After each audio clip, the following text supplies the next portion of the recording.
Saya kebetulan hakim konstitusi di antara kita bersembilan, itu yang terlibat mengadili Pilpres dan Pileg 3 kali. Jadi saya mempunyai pemahaman yang agak komprehensif, mendalam. Pilpres kali ini lebih hiruk pikuk. Pilpres kali ini diikuti dengan beberapa hal yang sangat spesifik yang berbeda dengan Pilpres 2014 dan Pilpres 2019. Ada pelanggaran etik yang dilakukan di Mahkamah Konstitusi, dilakukan di KPU, dan banyak lagi yang menyebabkan hiruk pikuk itu. Nah, yang terutama mendapat perhatian yang sangat luas dan kemudian didalilkan oleh pemohon itu cawe-cawenya kepala negara. Nah, cawe-cawenya kepala negara ini, Mahkamah sebetulnya juga kita memanggil kepala negara, Presiden Republik Indonesia. Kelihatannya kan kurang elok. Karena Presiden sekaligus kepala negara dan kepala pemerintahan. Kalau hanya sekedar kepala pemerintahan akan kita hadirkan di persidangan ini. Tapi karena Presiden sebagai kepala negara, simbol negara yang harus kita junjung tinggi oleh semua stakeholder, maka kita memanggil para pembantunya. Dan pembantunya ini yang berkaitan dengan dalil pemohon. Kenapa kita panggil? Itu karena begini.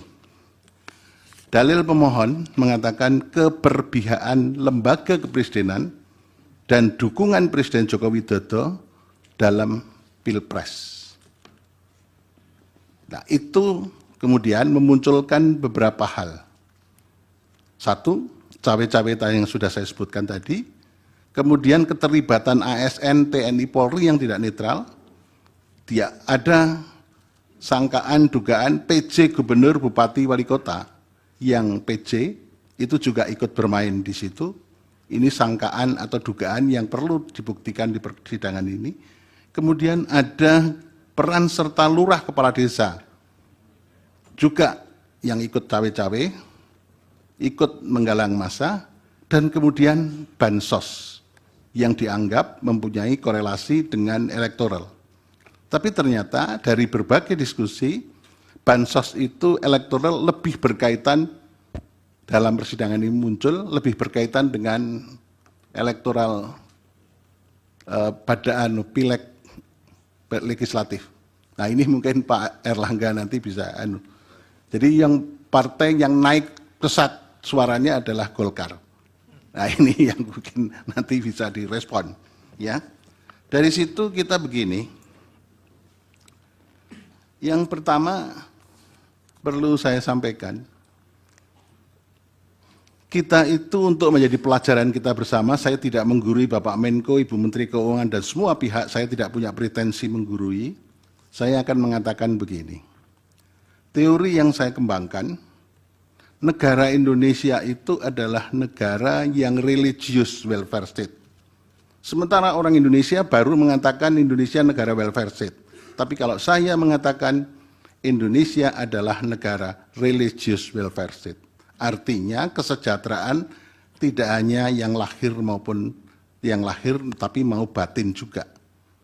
Tapi sementara dalam teori yang berkembang hanya disebut welfare state. Tapi kalau saya mengatakan karena ideologi Pancasila, sila pertama, maka Indonesia adalah negara religious welfare state.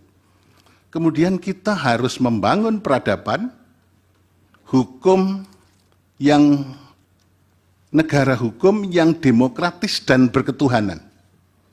Dari sini, maka Bapak Ibu sekalian, kita ingat sekali pesan dari The Founding Fathers. Yang penting pada kesempatan ini perlu saya sampaikan, adalah semangat penyelenggara negara. Semangat penyelenggara dan semua stakeholder harus mempunyai etiket yang baik dalam mengelola negara. Etiket baik itu berdasarkan etik, moral, hukum, dan nilai-nilai sosial budaya yang berkembang di Indonesia. Itu semua diorientasikan pada kepentingan kesejahteraan rakyat. Ini yang harus menjadi pedoman kita. Oleh karena itu, Bapak Ibu sekalian, para Bapak Menko, kita dalam berhukum tidak sekedar rule of law, tapi rule of ethic. Nah, dalam kesempatan ini maka ada beberapa hal yang praksis yang perlu saya pertanyakan kepada Bapak Menko dan Ibu Menteri Keuangan.